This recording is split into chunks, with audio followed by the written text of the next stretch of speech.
इस क्लास के हमारे टॉपिक है ब्रेस्ट एंड प्यूबर्टी।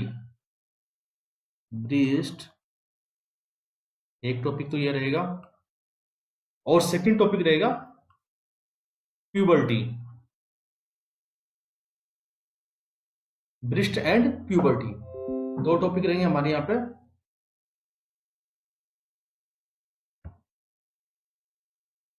सबसे पहला रहेगा ब्रेस्ट और सेकंड रहेगा प्यूबर्टी। आई बात समझ में? तो हम बात करते हैं सबसे पहले ब्रेस्ट की। तो ब्रेस्ट की बात करें तो breast also known as breast also known as mammary gland. Mammary gland कौन सी ग्लैंड के नाम से जाना जाता है? इसको मेमरी ग्लैंड के नाम से भी जाना जाता है। क्लियर? अब बात करें स्ट्रक्चर की, स्ट्रक्चर ऑफ द ब्रेस्ट। तो आप देखेंगे, देखो स्ट्रक्चर की आप बात करोगे ब्रेस्ट के तो आपके पास में बैग लाइक स्ट्रक्चर होता है। Bag like structure of the breast, bag like structure. और ये बैग लाइक स्ट्रक्चर कहां पर लगा होता है? ध्यान रखना, पेक्टोरलिस मेजर मसल्स पे। बैग लाइक स्ट्रक्चर होता है ब्रेस्ट का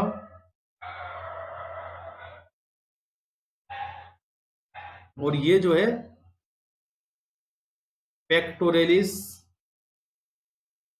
पेक्टोरलिस मेजर मसल्स,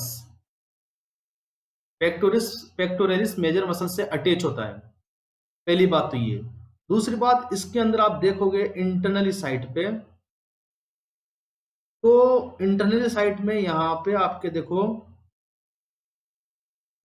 यहां पे कुछ लोब्स पाए जाते हैं। अप्रोक्सीमेट 15 से 20 लोब्स पाए जाते हैं यहां पे।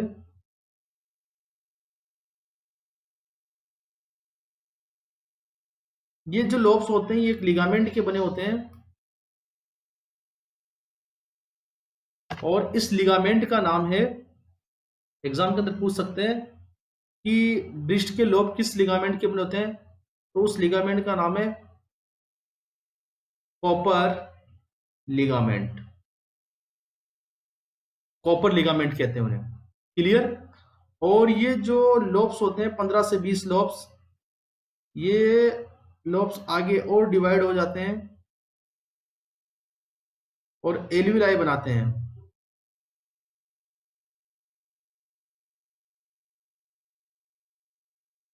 क्या बनाते हैं? एल्विलाई। अप्रोक्सीमेट एक जो लोब होता है वो कितने एल्विलाई बनाता है? 15 से 20। लोब भी 15 से 20 होते हैं और एल्विलाई भी कितने बनाता है? वो 15 से 20 एल्विलाई बनाता है। आई बात समझ में? 15 से 20 एल्विलाई बनाता है। और ये जो एल्विलाई होते हैं ये आगे जाकर मेमोरी डक्ट में खुलते हैं। यहाँ पे एक डक्ट बनेगा, उसको आप बोलेंगे मेमोरी डक्ट। और मेमोरी डक्ट जो है आपके लैक्टियल डक्ट में खुलेगा। और लैक्टियल डक्ट किस में खुलता है? आपके निप्पल में। तो ये आपके पास में देखो, ये आपके पास में ये हो गया आपके पास में लोब कितने होते हैं? लोग 15 से 20 किसके बने होते हैं?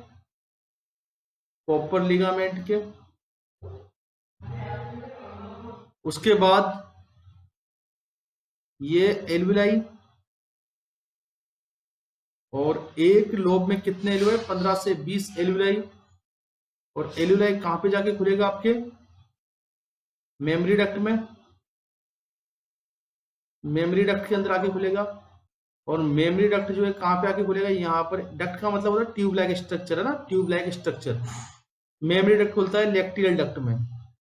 लैक्टियल डक्ट में, लैक्टियल डक्ट। और लैक्टियल डक्ट जो खुलता है वो किसमें खुलता है? आपके यहां पे होती है निप्पल, निप्पल में। अगर आप जब देखोगे निप्पल के आसपास के एरिया को देखते हो, यहाँ बीच में निप्पल होती है और उसके चारों तरफ छोटे छोटे से जो है दाने दाने से पाए जाते हैं। एक जो है डार्क कलर का जो है एक राउंड पाया जाता है, डार्क कलर का राउंड। तो चारों तरफ जो डार्क कलर का राउंड है जिसमें छोटे छोटे से दाने दाने से होते हैं, वो होती है सीबेसियस ग्लैंड। हो सकते हैं वो क्या होती है आपके पास में, सीबेसियस ग्लैंड।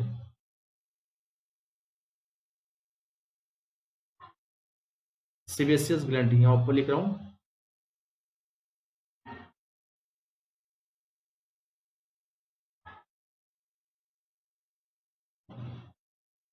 सीबेसियस ग्लैंड होती है ना। ये तो था स्ट्रक्चर। अब पूछा जाए कि जो आपका या जो ब्रिस्ट होता है कहां से लेके कहां तक फैला होता है, तो extend from second ribs to six ribs, दूसरी पसली से लेकर छठी पसली तक होता है। Extend from six rib sorry second ribs to six ribs, दूसरी से छठी रिब्स तक फैला होता है। पहली बात थी। एक और बात ध्यान रखेंगे,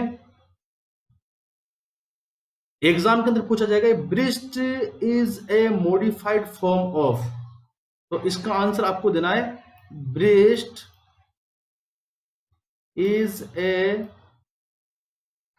मॉडिफाइड फॉर्म ऑफ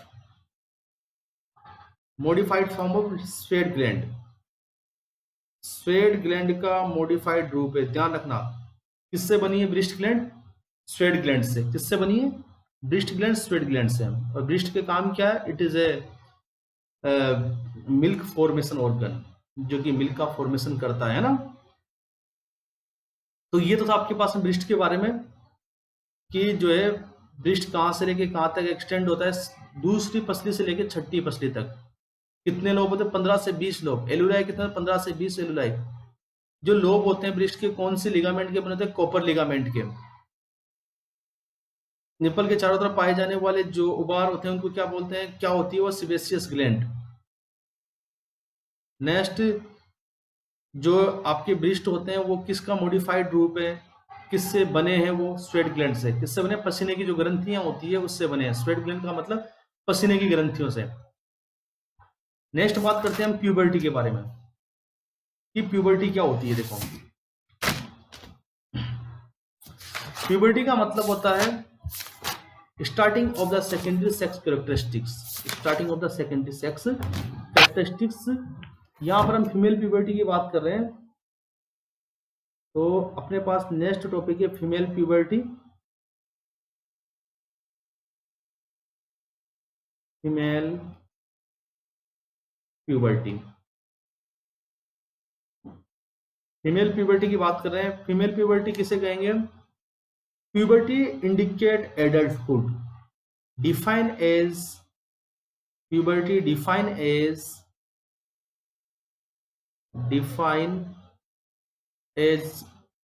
अपीयरेंस, प्रकट होना, अपीयरेंस ऑफ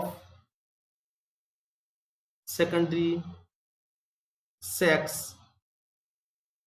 कैरेक्टरिस्टिक्स। अब सेकेंडरी सेक्स कैरेक्टरिस्टिक्स में क्या क्या आते हैं देखो, जैसे कि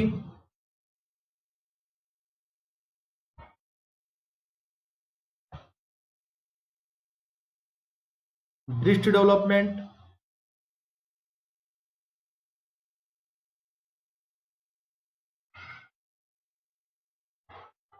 तो सेकेंडरी सेक्स कैरेक्टरिस्टिक्स का मतलब होता है जवान होने वाले लक्षण, कि एक लड़की अगर जवान होगी तो उसमें कौन कौन से लक्षण दिखाई देंगे। Axillary,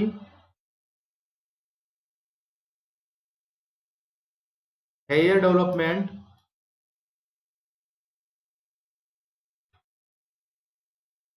development of pubic hair,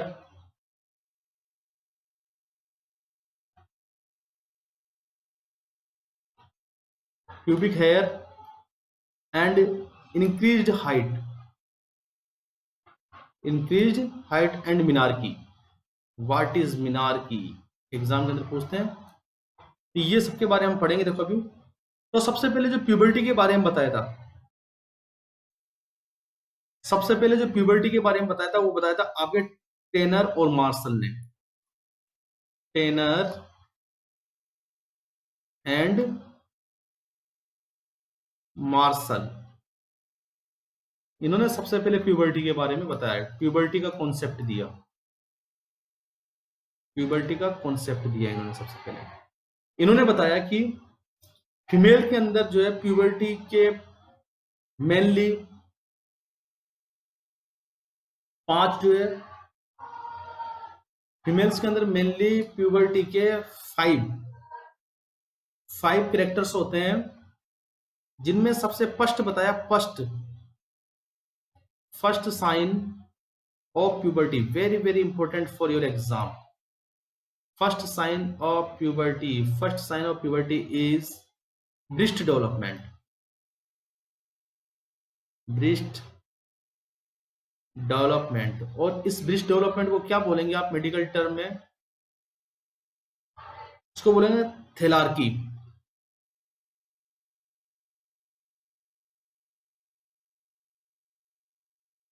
थैलार्की आई बात समझ में? इस ब्रेस्ट डेवलपमेंट को क्या बोलेंगे आप लोग, थैलार्की। और जो ब्रेस्ट का डेवलपमेंट होता है 9 से 11 साल की एज में हो जाता है। अगर 9 से पहले हो जाए तो अर्ली थैलार्की है, 11 के बाद भी ना हो तो लेट थैलार्की है ना। सेकंड जो आपके पास में टेनर और मार्शल ने जो बताया, सेकंड कैरेक्टर जो बताया टेनर और मार्शल ने, वो था आपके पास में axillary hair development.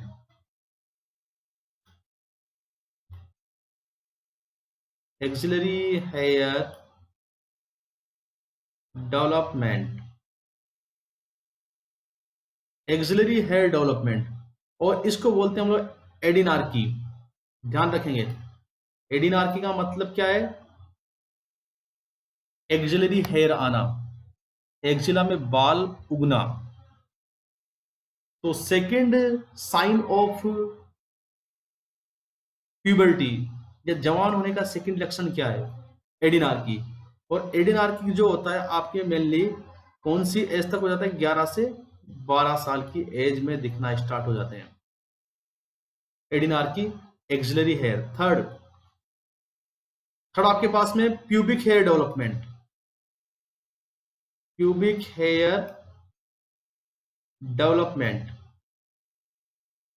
Pubic hair development इसको बोलते हैं प्यूबार्की, प्यूबार्की, प्यूबार्की। दोबारा लिखेंगे PUBARCHE, प्यूबार्की। और इसकी जो एज होती है प्यूबार्की कब तक हो जाता है, 12 साल की एज तक, 12 इयर्स ऑफ एज तक जो है प्यूबिस, जो मोन्स प्यूबिस हैं वो आना स्टार्ट हो जाते हैं। और फोर्थ है इंक्रीज हाइट, और फिफ्थ है आपके पास में अकॉर्डिंग टू टेलर और मार्शल बता रहा हूं मैं 5 लक्षण होते हैं प्यूबर्टी के। सबसे पहला ब्रेस्ट डेवलपमेंट जिसको आप लोग थैलार्की बोलते हो, सेकंड आपके पास में एक्सिलरी हेयर डेवलपमेंट जिसको आप एडिनार्की बोलते हो, थर्ड आपके पास में प्यूबिक हेयर डेवलपमेंट जिसको आप प्यूबार्की बोलते हो, और फोर्थ आपके पास में increase in height, and fifth आपके पास में मेंस्ट्रुएशन साइकिल,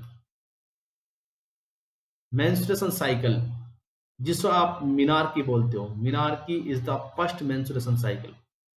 एग्जाम के अंदर पूछा जाएगा फर्स्ट मेंस्ट्रुएशन साइकिल का नाम क्या है, आप क्या बताओगे, menarche is the first menstruation cycle.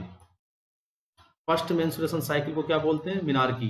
First menstruation cycle is known as menarche. और इसकी जो एक एवरेज एज बताई गई है, एवरेज एज ध्यान रखेंगे, एवरेज जो एज है वो कितनी, अप्रोक्सीमेट 13 इयर्स ऑफ एज, 13 साल की उम्र में मेंस्ट्रुएशन साइकिल स्टार्ट हो जाता है। क्लियर? अब देखो प्यूबर्टी के बाद में कौन कौन से ऑर्गन्स के अंदर क्या क्या देखो चेंजेस आते हैं, organ changes after puberty, organ changes after puberty.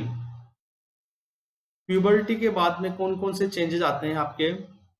सबसे पहले बात करें ओवेरी का, तो ओवेरी भी थोड़ा सा देखो राउंड शेप में हो जाती है। बात करें फेलोपियन ट्यूब में क्या चेंजेस आते हैं? फेलोपियन ट्यूब में प्यूबर्टी के टाइम जवान होने के बाद में क्या चेंजेस आ जाते हैं? उसमें पेरिस्टालसिस स्टार्ट हो जाता है। पेरिस्टालसिस मतलब उसके अंदर जो है मूवमेंट स्टार्ट हो जाता है, उसके अंदर मूवमेंट स्टार्ट हो जाता है, पेरिस्टालसिस स्टार्ट हो जाता है उसके अंदर। और जो पीएच है वेजाइना की जो पीएच है वो एसिडिक हो जाती है, क्योंकि डोडरलिन बेसिलाई जो है बढ़ जाता है ना, डोडरलिन बेसिलाई की वजह से होती है वेजाइना की पीएच। ध्यान रखना, एग्जाम के अंदर पूछेंगे वेजाइना की पीएच एसिडिक क्यों होती है, क्योंकि वहां पे एक बैक्टीरिया पाया जाता है जिसको लैक्टोबेसिलाई भी कहते हैं, और उसका नाम है डोडरलिन बेसिलाई, डोडरलिन बेसिलाई। आई बात समझ में? अब हम बात करते हैं देखो यूट्रस की, कि यूट्रस में क्या क्या चेंजेस होते हैं। वेरी वेरी इंपॉर्टेंट, यूट्रस आपने पढ़ा था कि यूट्रस के मेनली जो पार्ट होते हैं, मेन पार्ट बॉडी,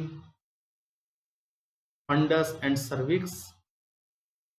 अब होता क्या है देखो, आप लोग रटते होंगे आज तक, लेकिन एट प्यूबर्टी, बहुत इंपॉर्टेंट बात बता रहा हूं, शायद आपको पता भी होगी लेकिन याद नहीं रह पाती होगी आपको। देखो यहां पे हम लोग देखते हैं कि यूट्रस में चेंजेस क्या होता है, कि बॉडी और सर्विक्स की लंबाई का जो रेशियो है, बॉडी और सर्विक्स की लंबाई का जो रेशियो है वो चेंज हो जाता है। किस तरीके से देखेंगे? देखो बचपन की बात करते हैं हम लोग, बचपन की या बिफोर प्यूबर्टी की, बिफोर प्यूबर्टी, प्यूबर्टी से पहले बॉडी और सर्विक्स का जो रेशियो है। अब एक बात बताएंगे आप लोग कि बॉडी किसका पार्ट है? यूट्रस का। और यूट्रस को जो है प्यूबर्टी के बाद प्रेग्नेंट होना है, इम्प्लांट करवाना है बच्चे को, तो यूट्रस की साइज बढ़ेगी या घटेगी? बढ़ेगी। आई बात समझ में? तो बिफोर प्यूबर्टी जो है, यहाँ पे आपके पहले सर्विक्स बड़ा होता है और आपके जो है बॉडी छोटी होती है। तो बिफोर प्यूबर्टी अगर अनुपात पूछे कि बॉडी और सर्विक्स का अनुपात क्या होता है, आपके पास 1:2। और अगर प्यूबर्टी के बाद में पूछे, प्यूबर्टी के बाद में पूछे, तो आपके पास में प्यूबर्टी के बाद आफ्टर प्यूबर्टी इसका उल्टा हो जाता है, क्योंकि अब जो है बॉडी पे क्या करना है, यहाँ पर इम्प्लांट होना है, तो इसको बड़ा होना पड़ेगा। तो बॉडी बड़ी हो जाती है और सर्विक्स क्या होता है, छोटा हो जाता है। इसी तरीके से आप एट मेनोपॉज, मेनोपॉज पढ़ाएंगे अभी। एट मेनोपॉज, मेनोपॉज के टाइम जब जो है मेंस्ट्रुएशन साइकिल आना बंद हो जाता है, उस कंडीशन में जो है बॉडी और सर्विक्स की जो लंबाई है उनका अनुपात इक्वल हो जाता है, 1:1। दोनों की लंबाइयों का अनुपात क्या हो जाता है? बराबर। दोनों की लंबाइयां क्या हो जाती है? बराबर हो जाती है। क्लियर? तो बिफोर प्यूबर्टी जो है आपके पास बॉडी और सर्विक्स का जो रेशियो है कितना रहता है आपके पास में? 1:2। और प्यूबर्टी के बाद में कितना हो जाता है? 2:1। और उसके बाद में आपके एट मेनोपॉज कितना हो जाता है आपके पास? 1:1। कहने का मतलब है अकॉर्डिंग टू वर्क, है ना? आई बात समझ में? एट बर्थ, ये ध्यान रखेंगे, बिफोर प्यूबर्टी कब? At birth. एट बर्थ जो है 1:2 रहता है, प्यूबर्टी के बाद में 2:1, एट मोनोपोज 1:1। और बर्थ से लेके प्यूबर्टी तक कितना रहता है, ये पूछ सकते हैं। बर्थ से लेकर प्यूबर्टी तक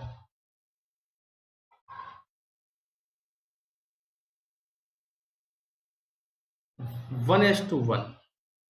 तो इसका मतलब क्या हुआ, देखो मोनोपोज की कंडीशन में और बर्थ से लेके प्यूबर्टी तक, बर्थ टू प्यूबर्टी तक जो सर्विक्स और बॉडी का जो लंबाई का अनुपात है वो इक्वल रहता है कितना, 1:1।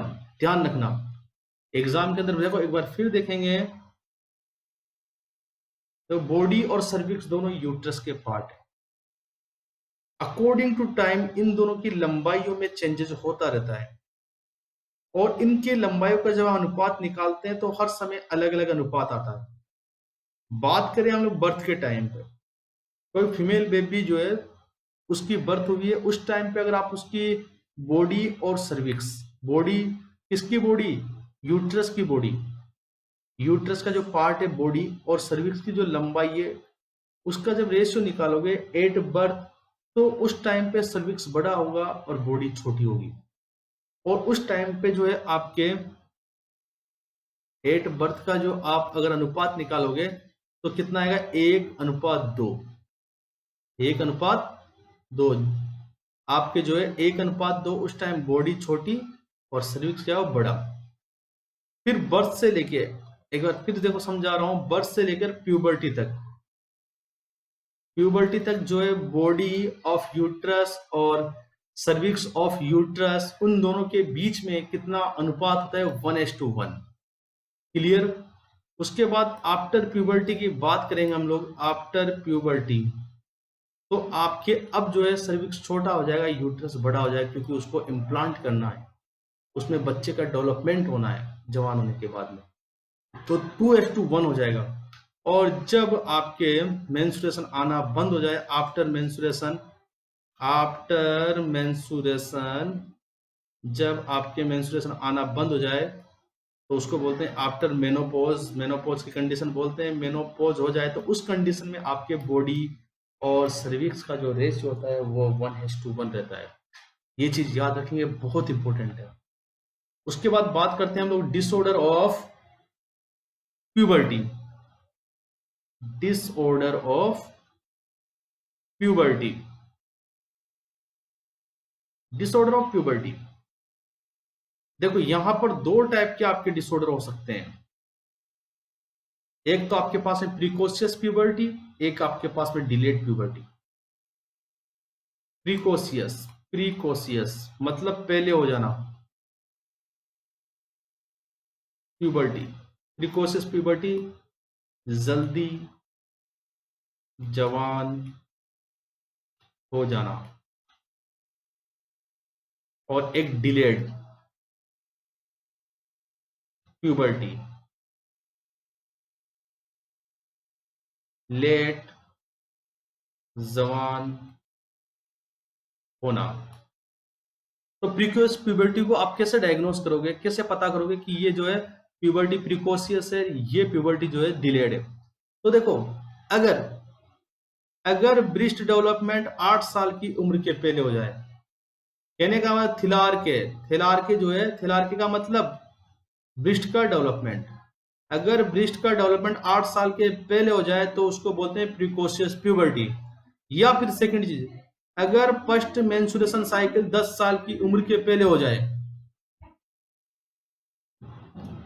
अगर फर्स्ट मेंस्ट्रुएशन साइकिल 10 साल की उम्र के पहले हो जाए, फर्स्ट मेंस्ट्रुएशन साइकिल जिसको आप बोलते हैं मीनार की, तो उस कंडीशन को भी हम किस में रखते हैं, प्रीकोशियस प्यूबर्टी में। कैसे पता करेंगे कि जल्दी जवानी आ गई, जो ब्रेस्ट डेवलपमेंट है 8 साल के पहले हो गया तब भी प्रीकोशियस प्यूबर्टी, या फिर मीनार की जो है 10 साल की उम्र के पहले हो गया तब भी क्या है, प्रीकोशियस प्यूबर्टी। डिलेड प्यूबर्टी कब कहेंगे, जब आपके जो थिलारके 14 साल की उम्र के बाद हो, थिलारके कब हो, 14 साल की उम्र के बाद, मतलब ब्रेस्ट डेवलपमेंट कब हो, 14 साल की उम्र के बाद, तब भी आपके पास में डिलेड प्यूबर्टी, डिलेड मतलब देर से प्यूबर्टी आई है। और या फिर मीनार की फर्स्ट मेंस्ट्रुएशन साइकिल है 16 साल की उम्र के बाद, अगर फर्स्ट मेंस्ट्रुएशन साइकिल आता है तो उस कंडीशन को भी क्या बोलते हैं, डिलेड प्यूबर्टी। ध्यान रखना प्रीकोशियस प्यूबर्टी में अगर ब्रेस्ट डेवलपमेंट 8 साल की उम्र के पहले हो गए तो प्रीकोशियस प्यूबर्टी, या फिर मीनार की फर्स्ट मेंस्ट्रुएशन साइकिल जो है 8-10 साल की उम्र के पहले हो गया तब भी हम क्या कहेंगे, प्रीकोशियस प्यूबर्टी।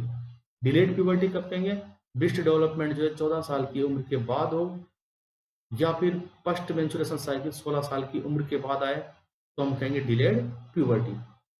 क्लियर? तो हमने इस क्लास में पढ़ा ब्रेस्ट के बारे में और हमने पढ़ा प्यूबर्टी के बारे में।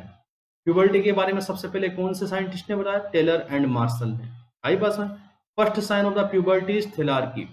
थेलार्की का मतलब breast development. Very very important question for your exam. First sign of puberty is thelarche. Thelarche या ब्रेस्ट डेवलपमेंट एक ही चीज है ना? आई बात समझ में?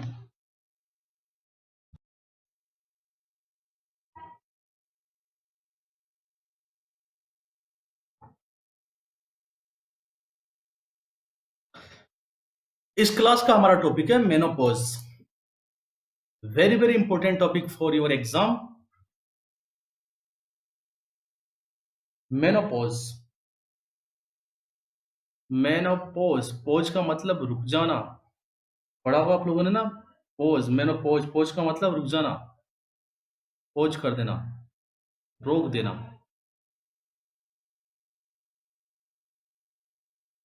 मेनोपॉज का मतलब होता है permanent stoppage of menstruation cycle in female.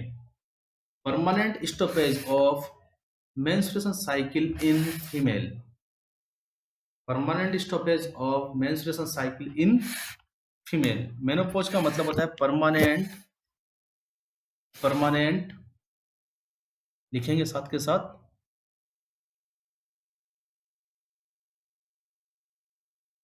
Permanent stoppage of menstruation या मेंस्ट्रुअल साइकिल। परमानेंट एमसी का बंद हो जाना, मेंस्ट्रुएशन साइकिल का बंद हो जाना, इसी को हम क्या बोलते हैं? मेनोपॉज बोलते हैं। और इसकी जो एज होती है 45 से 55 इयर्स ऑफ एज रेंज में आप बात करें। आई बात समझ में? अगर 35 इयर्स की एज में हो जाए या बिफोर 35 इयर्स ऑफ एज हो जाए, तो इसको बोलते हैं हम अर्ली मोनोपॉज।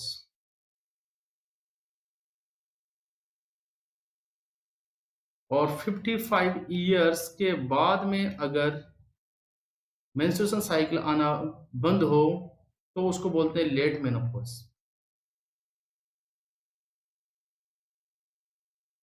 क्लियर? अब यहाँ पे आपको देखो एक बात ध्यान रखनी है, थोड़ी सी हम यहाँ पे जनरल बातें पढ़ेंगे कि आप लोग जानते होंगे कि एक फीमेल के अंदर फर्टिलिटी पीरियड कितना होता है। फीमेल में एक थोड़ी जनरल बातें करेंगे यहाँ पे हम लोग। फीमेल में जो पूछते हैं बहुत बार एग्जाम के अंदर, फर्टिलिटी एज कितनी होती है? तो फीमेल की जो फर्टिलिटी एज मानी गई है 15 से 45 साल तक। मतलब टोटल कितने इयर्स हो गए? 30 साल मानी गई है। 15 से 45 साल तक एक फीमेल जो है फर्टिलिटी कर सकती है, मां बन सकती है। और इस तरीके से कितना माना गया? 30 साल। और आपको एक बात बता दें कि एक मेंस्ट्रुएशन साइकिल में कितना टाइम लगता है? वन मेंस्ट्रुएशन साइकिल, एक मेंस्ट्रुएशन साइकिल के अंदर 28 डेज लगते हैं, 28 दिन। तो एक ईयर के अंदर कितने आ गए?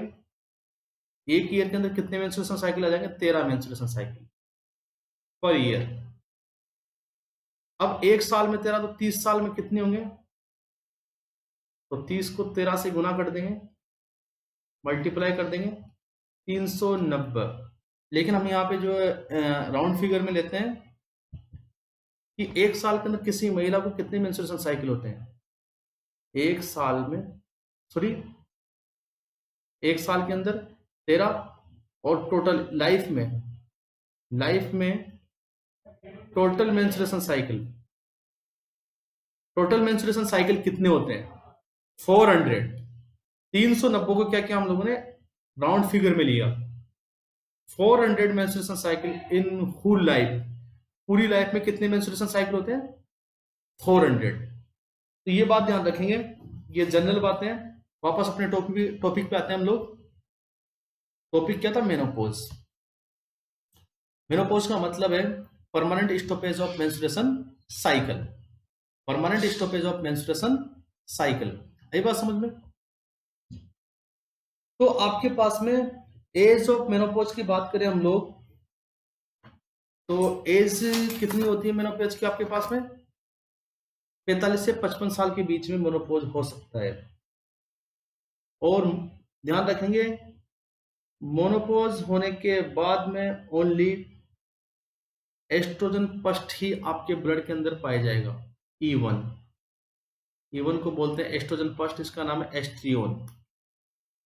देखो यहाँ पे एक छोटी सी जनरल बात और बता देता हूं मैं आपको कि आपके पास में यहाँ पे मेनली जो है 4 टाइप के एस्ट्रोजन होते हैं, E1, E2, E3 and E4। जिनमें से मेन बता देता हूं मैं आपको। E1 जो है एस्ट्रियोन है, ये मेनोपॉज की कंडीशन में पाया जाता है। E3 जिसका नाम है आपके पास एस्ट्रियोल, E3 को बोलते हैं एस्ट्रियोल। ये जो है प्रेगनेंसी में पाया जाता है, प्रेगनेंसी के टाइम पे। आई बात समझ में? एक बात देखो, ये चीज ध्यान रखेंगे कि हम मोनोपॉज पढ़ रहे हैं, तो यहाँ पे जो सबसे इंपॉर्टेंट क्वेश्चन बनता है वो एज का बनता है कि मोनोपॉज कौन सी एज में आता है। 45 से 55 साल की एज में। क्लियर? अगर 35 साल से पहले मोनोपॉज हो जाए तो हम उस कंडीशन को बोलेंगे अर्ली मेनोपॉज, और अगर मान के चलो 55 साल के बाद में मेनोपॉज हो तो उस कंडीशन को बोलेंगे हम डिलेड मेनोपॉज। अब कारण क्या है? देखो कारण क्या है मेनोपॉज का, कैसे आप लोग डायग्नोस करेंगे और कब आप मेनोपॉज करेंगे। तो यहाँ पे देखो तीनों चीजें बताऊंगा मैं आपको।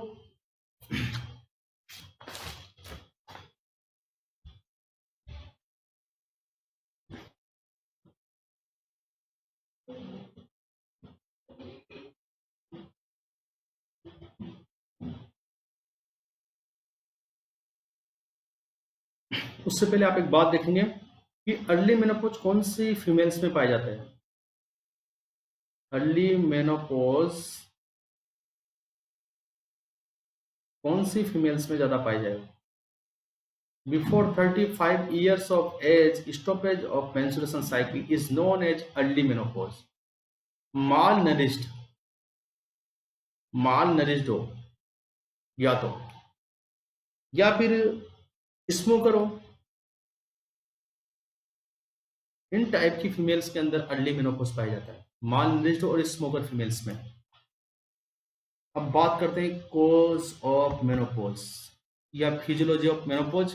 देखो ये एक नॉर्मल प्रोसेस है, ये अपनी बॉडी में अपने आप होता है, ये नहीं किसी बैक्टीरिया की वजह से, किसी फंगस की वजह से, किसी वायरल की वजह से।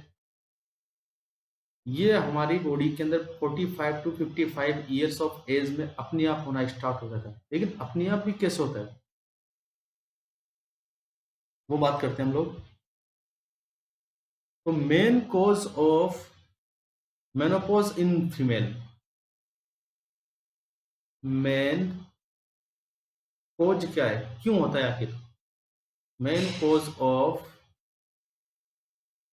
Menopause in female, main cause क्या है? मेन कॉज है, ध्यान रखेंगे, जो ओवेरी है उसमें एट्रोपी आ जाती है एज की वजह से। एट्रोपी आ जाती है या फिर जो ओवेरी है वो रेजिस्टेंस हो जाती है, किसके लिए?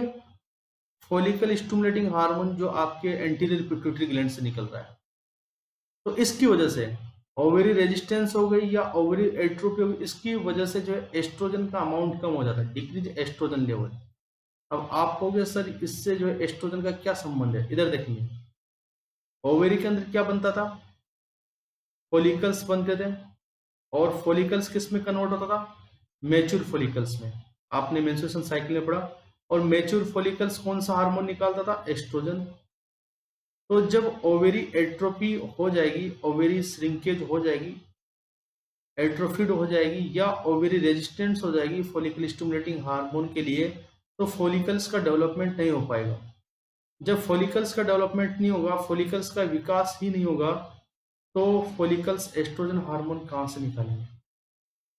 फॉलिकल्स ही नहीं बन रहा तो एस्ट्रोजन हार्मोन कहाँ से निकलेगा? तो due to deficiency of estrogen hormone, due to deficiency of estrogen hormone menopause is,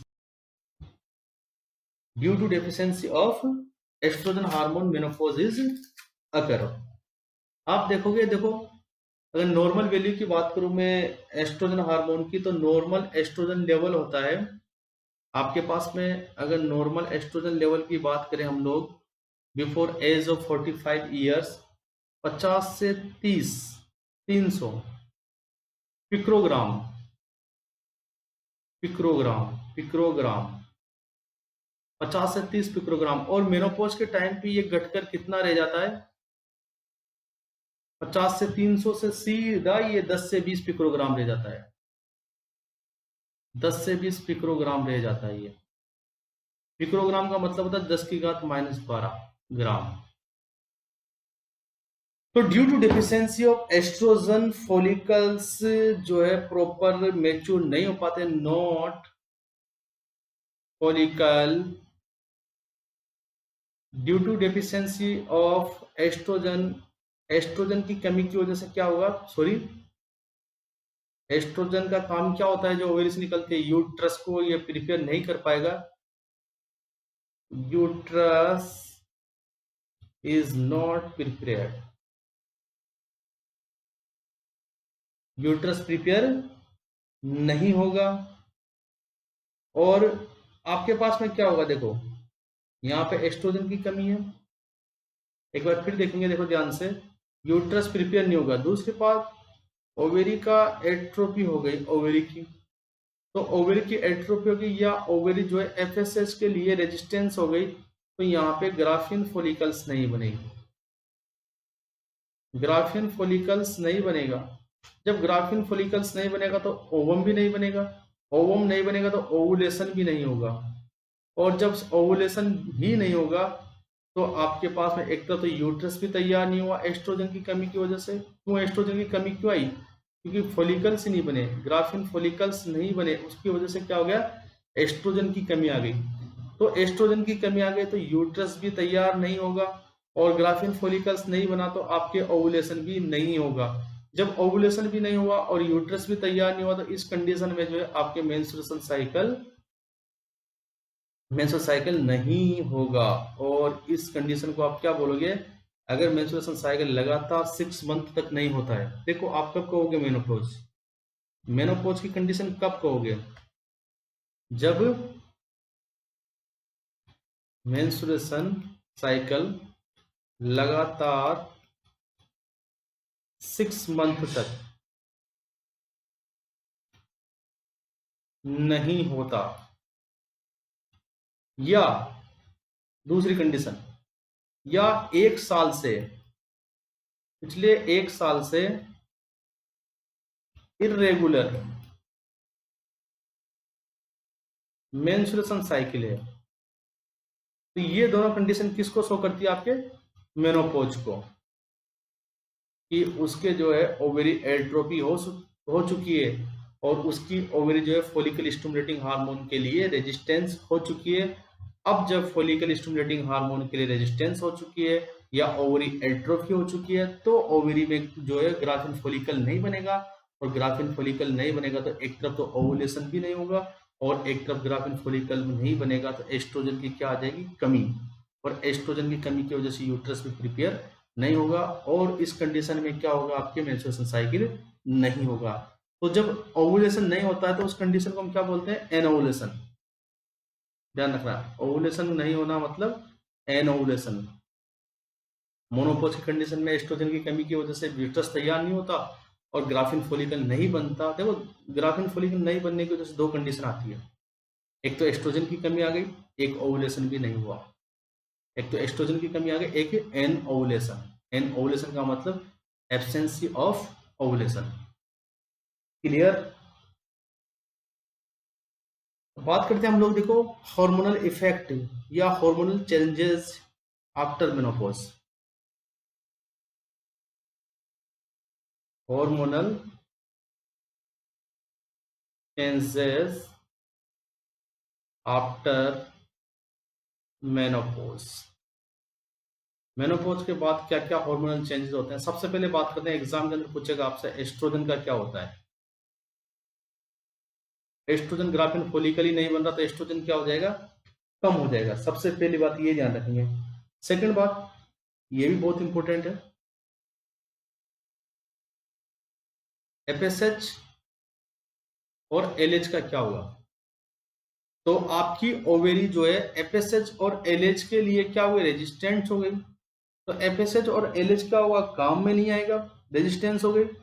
तो जब काम में नहीं आएगा तो ब्लड के अंदर ही सर्कुलेट करता रहेगा और उसका जो अमाउंट है ब्लड के अंदर क्या हो जाएगा? बढ़ जाएगा। तो एफएसएच और एलएच क्या हो जाते हैं? राइजेज। राइजेज मतलब बढ़ जाते हैं। ध्यान रखना, एस्ट्रोजन कम, एफएसएच एंड एलएच क्या हो गए? बढ़ गए। क्लियर माइंड के अंदर ये बात ध्यान रखेंगे। नेक्स्ट हम बात करते हैं ऑर्गन चेंजेस ड्यूरिंग मोनोपॉज। अब ऑर्गन में क्या क्या चेंजेस आते हैं? Organ changes during menopause. Organ changes during menopause. सबसे पहले बात करते हैं यूट्रस कि यूट्रस की क्या कंडीशन होती है। देखो, यूट्रस जो है एट्रोफी हो जाता है ड्यू टू, देखो, इलास्टिसिटी कम हो जाती है। जो ब्लड वेसल्स है उनका वस्कुलराइजेशन कम हो जाता है। ब्लड वेसल्स के कॉन्ट्रेक्शन और रिलैक्सेशन की जो कैपेसिटी होती है आफ्टर एज ऑफ 45 वो डिक्रीज हो जाती है, जिसकी वजह से किसी भी टिश्यू को प्रॉपर ब्लड सप्लाई नहीं होने की वजह से वो क्या हो जाता है? टिश्यू एट्रोफी कर जाता है। इसी वजह से यूट्रस और जो ओवेरी है उनका एट्रोफी हो जाती है। तो यूट्रस के अंदर भी क्या हो जाती है? एट्रोफी। यूट्रस के अंदर छोटा हो जाता है साइज में, डिक्रीज इन साइज, साइज कम हो जाती है, डिक्रीज इन साइज। और साइज कम होने के साथ साथ ही क्या होता है? देखो, वो उसके अंदर कॉन्ट्रेक्शन रिलैक्सेशन की पावर कम हो जाती है, लटकने लगता है यूट्रस, और प्रोलैप्स ऑफ यूट्रस होने के चांस होते हैं। चांस होते हैं इस टाइम पे प्रोलैप्स। प्रोलैप्स का मतलब वेजाइना से बाहर आ जाना यूट्रस का। प्रोलैप्स ऑफ यूट्रस होने के चांस होते हैं, मतलब ये यूट्रस है वो जो है वेजाइना के बाहर आना स्टार्ट हो जाता है। यूट्रस का कुछ पार्ट किसके द्वारा? वेजाइना के द्वारा बाहर आना स्टार्ट हो जाता है। पहली बात तो ये कि यूट्रस के स्ट्रक्चर में क्या चेंजेस होंगे। अब बात करते हैं हम रेशियो की कि बॉडी और सर्विक्स रेशियो में क्या अंतर आ जाएगा। बॉडी और सर्विक्स, अभी मैंने बताया था लास्ट क्लास में, आपने पढ़ा था कि 1:1 हो जाएगा। बॉडी और सर्विक्स की जो लंबाई है वो बराबर हो जाएगी, 1:1 हो जाएगी ना। और वेजाइना पे क्या इफेक्ट पड़ेगा? देखो,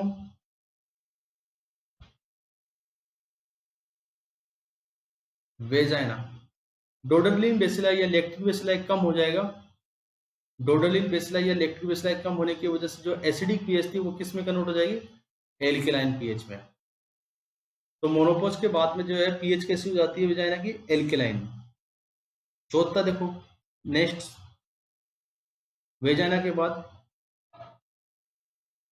कार्डियोवास्कुलर सिस्टम पे क्या इफेक्ट पड़ेगा? Very very important.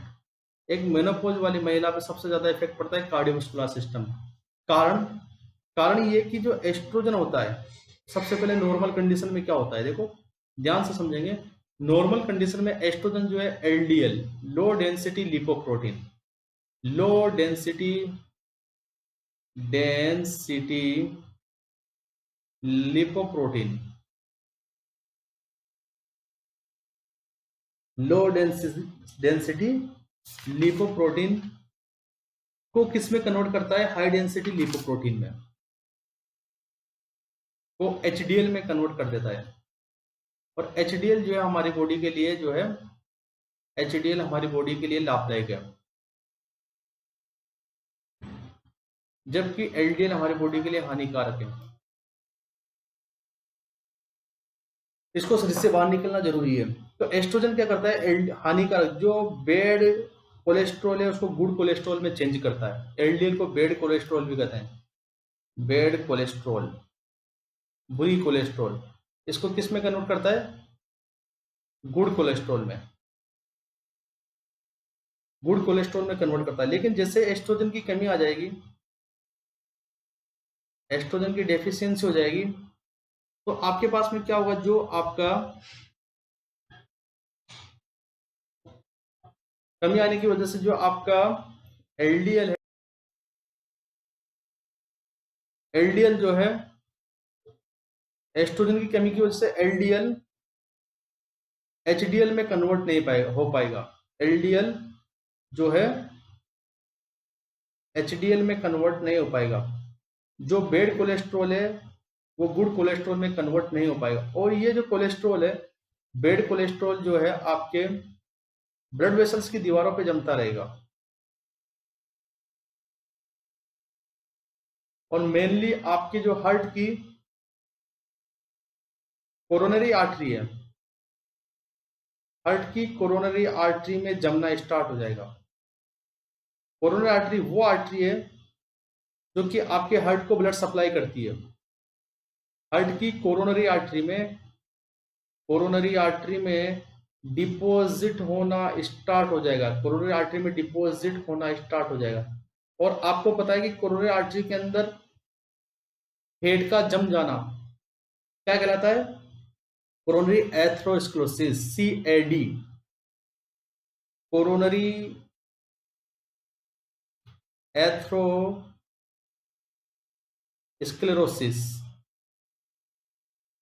तो आपको ये बात ध्यान होनी चाहिए कि मेनोपॉज की कंडीशन में सबसे ज्यादा कौन सा डिसऑर्डर होने के चांसेस होते हैं, कोरोनरी एथेरोस्क्लेरोसिस, CAD होने के चांसेस होते हैं, कोरोनरी एथेरोस्क्लेरोसिस डिजीज, CAD। और जब कोरोनरी एथेरोस्क्लेरोसिस डिजीज हो जाएगी, इसकी वजह से जो है कोरोनरी आर्टरी में ब्लॉकेज आ जाएगा और कोरोनरी आर्टरी प्रॉपर हार्ट को ब्लड सप्लाई नहीं कर पाएगी। जब कोरोनरी आर्टरी हार्ट को प्रॉपर ब्लड सप्लाई नहीं कर पाएगी तो हार्ट के जो टिश्यू है वो डैमेज होने लगेंगे, हार्ट के जो टिश्यू है नेक्रोसिस होने लगेंगे। और हार्ट के टिश्यू को नेक्रोसिस हो जाना क्या कहलाता है, MI। तो एथेरोस्क्लेरोसिस की वजह से क्या कॉम्प्लिकेशन हो सकता है, इसको MI हो सकता है। CAD का जो कॉम्प्लिकेशन होता है वो कौन सा कॉम्प्लिकेशन दिखाई देता है, MI, मायोकार्डियल इंफ्रैक्शन। एक large area of the heart is necrotised, heart का एक लार्ज एरिया जो है मर जाता है, नेक्रोटाइज्ड हो जाता है, उसको बोलते हैं MI, myocardial infraction, myocardial infraction. Clear. Next हम बात करते हैं कार्डियोवास्कुलर सिस्टम के बाद में जो है बोन पे क्या इफेक्ट पड़ता है।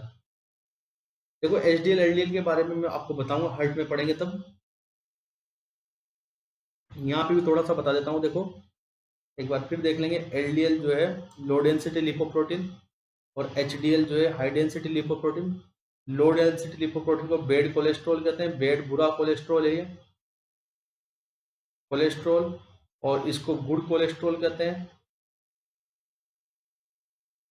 ये क्या करता है, बैड कोलेस्ट्रॉल क्या करती है, आपके जो फैट होता है फैट को लीवर से टिश्यू की तरफ लेके जाती है, लीवर से टिश्यू की तरफ या ब्लड की तरफ, जिससे कि ब्लड वेसल्स के अंदर क्या रुकावट पैदा हो जाती है। जबकि गुड कोलेस्ट्रॉल क्या करता है, जो कोलेस्ट्रॉल होता है या जो फैट होता है इसको टिश्यू से लीवर की तरफ लेके जाती है और टिश्यू इसको कन्वर्ट कर देता है, सॉरी लीवर इसको कन्वर्ट कर देता है टिश्यू से लीवर की तरफ। इसका जो है पाथवे उल्टा होता है, टिश्यू से लीवर की तरफ ले जाना। हाई डेंसिटी लिपोप्रोटीन का काम होता है कोलेस्ट्रॉल को टिश्यू से लीवर की तरफ लेके जाना, मतलब कोलेस्ट्रॉल का डिपोजिशन रोकती है, बॉडी के अंदर कोलेस्ट्रॉल के डिपोजिशन को रोकती है HDL। जबकि LDL जो बॉडी के अंदर कोलेस्ट्रॉल के डिपोजिशन को बढ़ाती है। और दोनों की अगर मान के चलो रेंज की बात करें कितने अमाउंट होता है, तो LDL जो होता है आपके पास 70 से 140 mg पर DL, 70 से 140 mg पर DL। 1 डेसीलीटर, डेसीलीटर का मतलब होता है 100 ml। 100 ml ब्लड के अंदर 70 से 140 mg पाया जाता है एलडीएल, और एचडीएल की बात करें तो 30 से 70 mg पर डीएल, 30 से 70 mg पर डीएल, 30 से 70 mg पर डीएल पाया जाता है आपके पास में एचडीएल, है ना। तो एचडीएल और एलडीएल के बारे में आपको थोड़ा बहुत पता लगा। तो ये तो था कार्डियोवास्कुलर सिस्टम पर मेनोपॉज का क्या इफेक्ट पड़ता है। उसके बाद बोन पे, बोन बोन पे क्या इफेक्ट पड़ता है, देखो एक बात ध्यान देंगे, यहाँ पर भी देखो इफेक्ट जो पड़ेगा एस्ट्रोजन की कमी की वजह से पड़ेगा, सेम टू सेम वो पहले वाला मैकेनिज्म। एस्ट्रोजन की कमी की वजह से क्या होगा कि decrease absorption of calcium, decrease absorption of calcium. जब कैल्शियम का एब्जॉर्प्शन कम हो जाएगा तो बोन वगैरह क्या हो जाएगी, बोन के अंदर कैल्शियम नहीं पहुंच पाएगा। तो क्या लिखेंगे, डिक्रीज कैल्शियम इन बोन। जब बोन में कैल्शियम कम हो जाएगा तो बोन क्या हो जाएगी, खोखली। Bone become porous, bone become porous, porous का मतलब खोखला हो जाना, खोखला हो जाना, बोन बिकम पोरस। और बोन का खोखला हो जाना क्या कहलाता है, ऑस्टियोपोरोसिस, ऑस्टियोपोरोसिस। तो बोन पे क्या इफेक्ट डालती है, बोन को खोखला हो जाती कर देती है। मोनोपोज के बाद में एस्ट्रोजन की कमी की वजह से जो है बोन के अंदर कैल्शियम लेवल कम होता जाता है, जिसकी वजह से बोन खोखली हो जाती है, और बोन का खोखला हो जाना क्या कहलाता है, ऑस्टियोपोरोसिस। नेक्स्ट बात करते हैं कि आपकी स्किन पे क्या इफेक्ट पड़ता है। स्किन पे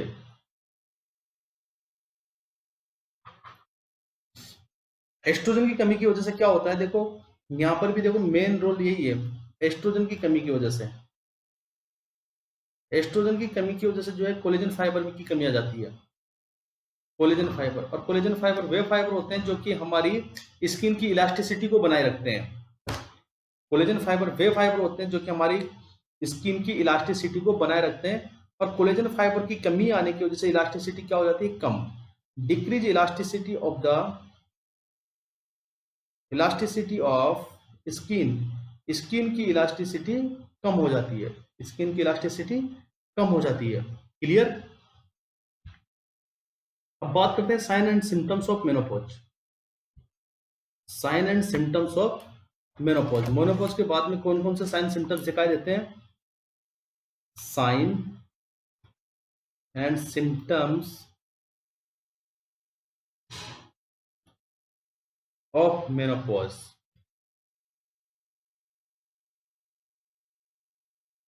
सबसे पहले बात करते हैं हम लोग, सबसे मेन जो सिम्टम दिखाई देता है वासोमोटर सेंटर पे, vasomotor symptoms, vasomotor symptoms. Vasomotor symptoms का मतलब होता है जो ब्लड वेसल्स है उनके जो कॉन्ट्रेक्शन और रिलैक्सेशन की पावर जो है कम हो जाती है, जिसकी वजह से हाइपरटेंशन दिखाई देता है, हाइपरटेंशन रहता है। ब्लड वेसल्स की दीवारों पे जो है एलडीएल जमने लगता है, लो डेंसिटी लिपोप्रोटीन जमने लगता है, जिससे कि जो ब्लड वेसल्स की दीवार है वो रिजिड हो जाती है, और इनके अंदर जब ब्लड जाता है तो उसके अंदर रिलैक्सेशन नहीं हो पाता। तो रिलैक्सेशन नहीं होने की वजह से जो है ब्लड का प्रेशर लगातार बढ़ता रहता है और हाइपरटेंशन दिखाई देता है। तो मेन जो दिखाई देता है सिम्टम्स वासोमोटर सिम्टम्स। और साइड इफेक्ट या कॉम्प्लिकेशन की बात करें तब भी हमने बताया था कि कोरोनरी एथेरोस्क्लेरोसिस डिजीज होने के चांसेस होते हैं। सबसे ज्यादा हार्ट पे इफेक्ट पड़ता है, देखो हार्ट एंड ब्लड वेसल्स का सबसे ज्यादा इफेक्ट पड़ता है। उसके बाद बात करें हम लोग, सेकंड आपके पास में है हॉट फ्लैश, हॉट फ्लैश, एकदम से तेज गर्मी लगना, sudden feeling of warmth. Hot flash का मतलब सडन फीलिंग ऑफ वार्मथ, एकदम से गर्मी लगेगी उसको, एकदम से गर्मी लगेगी। और ये यूजुअली कौन से टाइम पे होता है, usually at night, usually night में होता है। ज्यादातर किस में दिखाई देगा, नाइट में।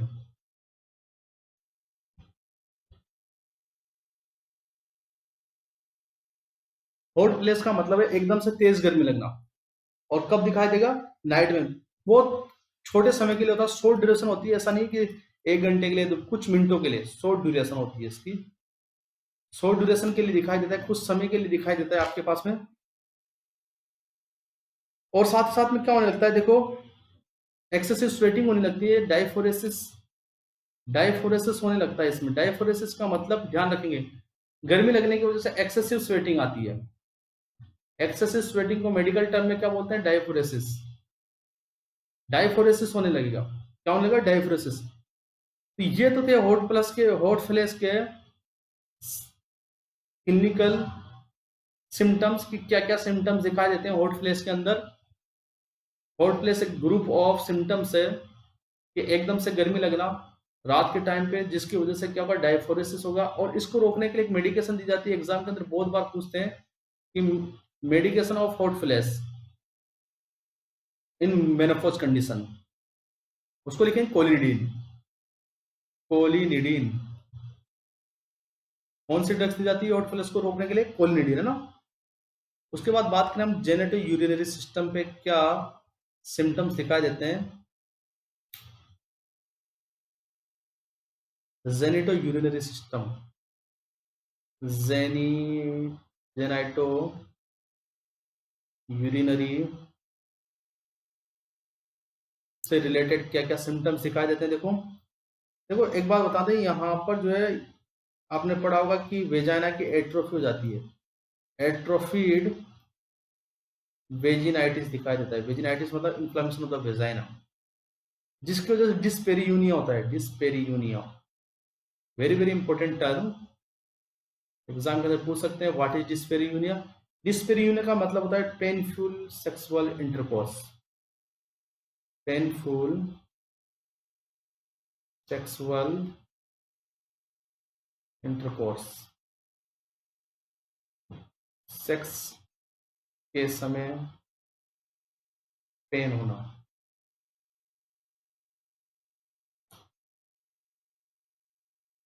बात करते हैं urinary system.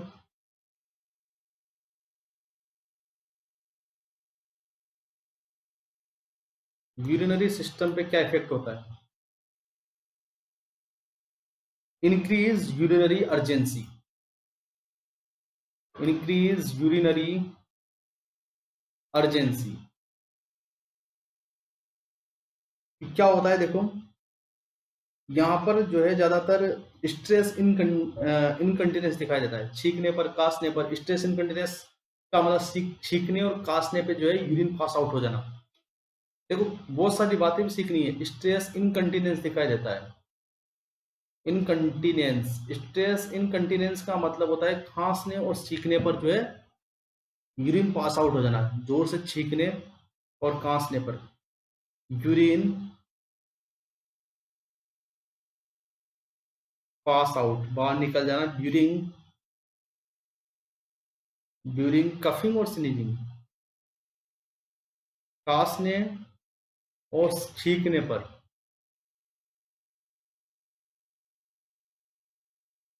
Urine pass out हो जाना, इसको बोलते हैं हम लोग स्ट्रेस इनकंटिनेंस। आई बात समझ में।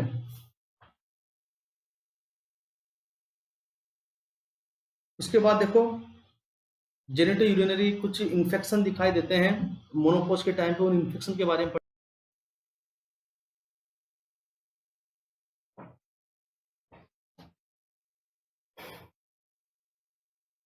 तो एक पॉइंट और देखेंगे यहाँ पे कि मेनोपोज की वजह से, मेनोपोज कंडीशन की वजह से कौन कौन से इन्फेक्शन दिखाई देते हैं। इन्फेक्शन ड्यू टू मेनोपोज, तो यहाँ पे मोस्ट कॉमन इन्फेक्शन जो दिखाई देगा, most common infection due to menopause is vaginitis. Vaginitis, अब अलग अलग टाइप के वेजिनाइटिस होते हैं, यहाँ पर मेनली हम लोग पढ़ेंगे 4 टाइप के वेजिनाइटिस पढ़ेंगे। 4 टाइप्स के वेजिनाइटिस होते हैं, 4 टाइप्स के वेजिनाइटिस होते हैं।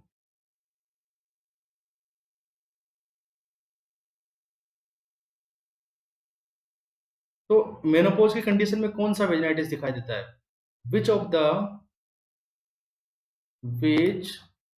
Of the vaginitis is most common after menopause? Menopause के बाद में कौन सा वेजिनाइटिस सबसे ज्यादा दिखाई देता है? तो आपका आंसर होगा एट्रोपिक वेजिनाइटिस। एट्रोपिक वेजिनाइटिस आंसर क्या होगा आपका? एट्रोपिक वेजिनाइटिस। अब देखिए एट्रोपिक वेजिनाइटिस क्या होता है, इसके बारे में ध्यान से देखेंगे।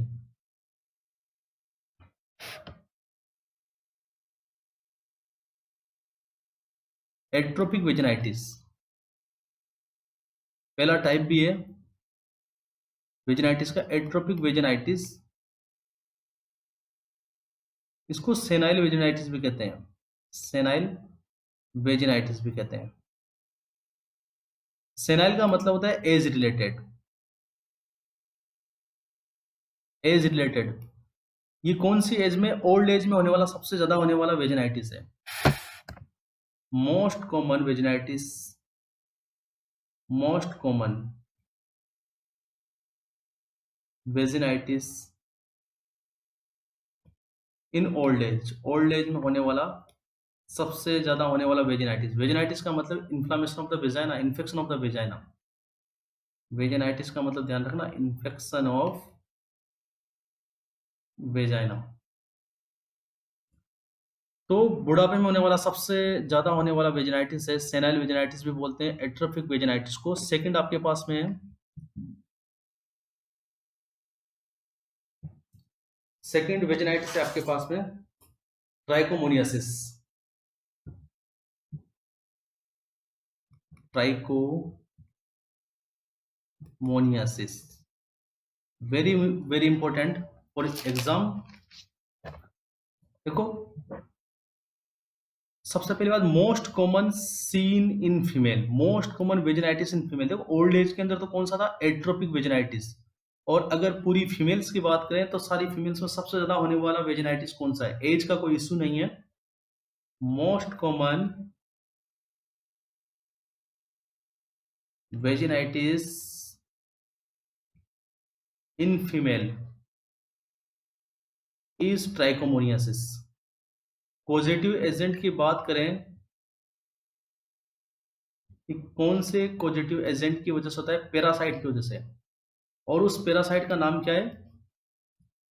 पैरासाइट का नाम है ट्राइकोमोनास वेजिनेलिस।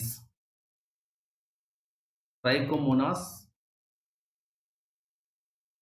वेजिनेलिस,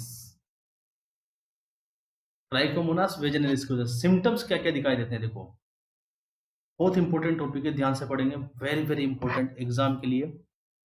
सिम्टम्स की बात करें तो कौन कौन से सिम्टम्स जो मेन सिम्टम्स है? सबसे पहला डिस्चार्ज फ्रॉम वेजाइना। कौन से टाइप का discharge? Greenish discharge, green colour का। पूछ सकते हैं एग्जाम के अंदर, ग्रीनिश वेजाइनल डिस्चार्ज कौन से वेजाइनाइटिस में आता है? ट्राइकोमोनियासिस। या कौन से इन्फेक्शन में आता है? ट्राइकोमोनियासिस इन्फेक्शन के अंदर ग्रीनिश वेजाइनल डिस्चार्ज, पहली चीज तो ये। और सेकंड आपके पास में स्ट्रॉबेरी एपियरेंस, जो वेजाइना है उसके ऊपर स्ट्रॉबेरी की तरह स्पॉट बन जाते हैं। Strawberry appearance on vagina, appearance on vagina. अगर ये दोनों सिम्टम्स दिखाई दे रहे हैं तो आप कहेंगे कि ट्राइकोमोनियासिस हो गया। ड्रग ऑफ चॉइस की बात करें इसकी, डीओसी ड्रग ऑफ चॉइस कौन सी होगी ट्राइकोमोनियासिस की? Metronidazole, metronidazole. तो ये सेकंड टाइप का। तीसरे टाइप का वेजिनाइटिस है हमारे पास में, तीसरे टाइप का वेजिनाइटिस होता है आपके पास में मोनिलियासिस। मोनिलियासिस, मोनिलियासिस मोस्टली किस में दिखाई देता है? देखो मोनिलियासिस मोस्टली आपके प्रेग्नेंट लेडी में, most common in pregnant lady.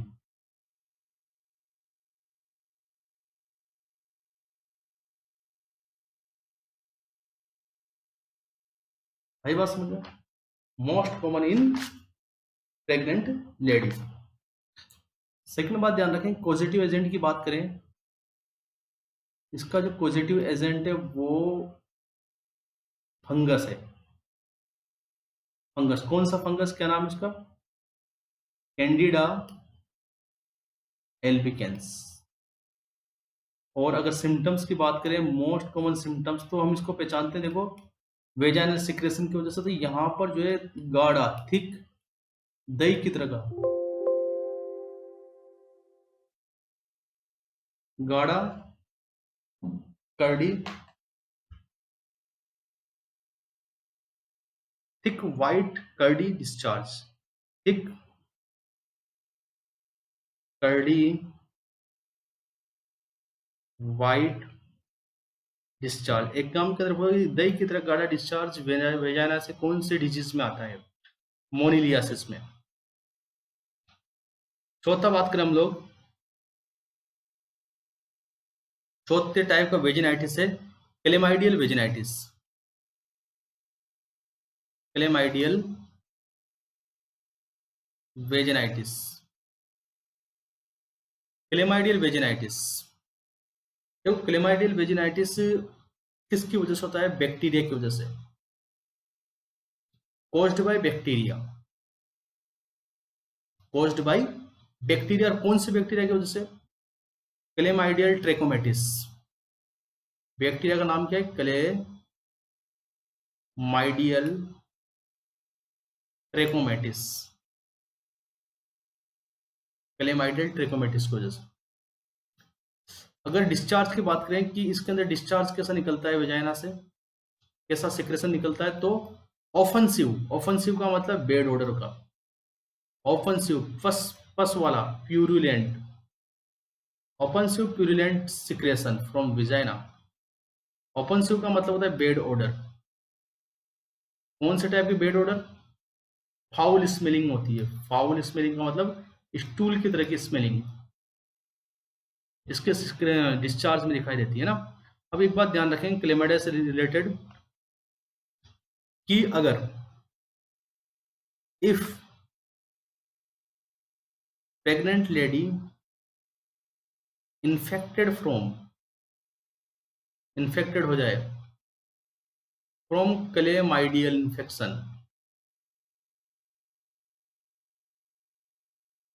अगर क्लेमाइडियल इन्फेक्शन से इन्फेक्टेड हो जाए प्रेग्नेंट लेडी, तो बच्चे में, न्यूनेट में, ऑप्थेल में न्यूनेंट्रम दिखाई देता है।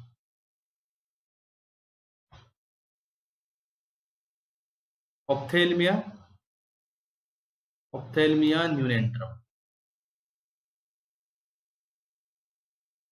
ऑप्थेलमिया न्यूनेंट्रम दिखाई देता है। आई इन्फेक्शन है न्यूनेट का, आई इन्फेक्शन है। इसको रोकने के लिए, इसको प्रिवेंट करने की, very very important question for exam, इसको प्रिवेंट करने के लिए न्यूनेट को 1 घंटे के अंदर अंदर, with in 1 hour of delivery, with in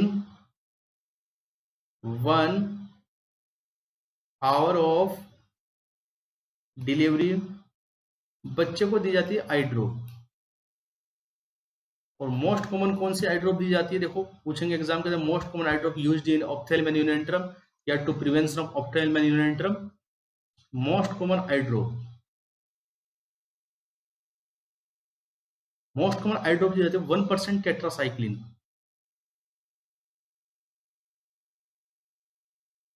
और अगर बेस्ट की बात करें कि अच्छी कौन सी रहती है, best eye drop for ophthalmia neonatorum is 0.5% erythromycin. और एक और क्रीम भी यूज की जाती है, 1% सिल्वर नाइट्रेट, 1% सिल्वर नाइट्रेट भी यूज कर सकते हैं। तो ये तो था हमारे पास में वेजिनाइटिस। अब बात करते हैं मैनेजमेंट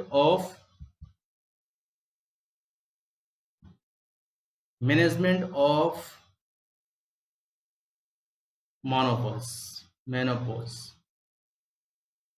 सबसे पहले डाइट, मेन चीज है डाइट। डाइट कैसे देंगे? Calcium and vitamin D rich diet. सबसे पहली चीज। और मेडिकेशन की बात करें तो मेडिकेशन में क्या क्या देंगे, मेडिकेशन देंगे आप लोग HRT का मतलब हार्मोन रिप्लेसमेंट थेरेपी। और कौन से हार्मोन की कमी थी, एस्ट्रोजन की, तो कौन से हार्मोन को रिप्लेस करेंगे, कौन से हार्मोन की टेबलेट देंगे, एस्ट्रोजन। यहाँ पर कौन सा हार्मोन की टेबलेट दी जाती है, एस्ट्रोजन की। तो ये तो था आपके पास में मेनोपॉज, अर्ली मेनोपॉज 35 एज के पहले, लेट मेनोपॉज 55 एज के बाद में। मेनोपॉज की वजह से कौन कौन सी कंडीशन हो सकती है, वो सारी चीजें हमने पढ़ी।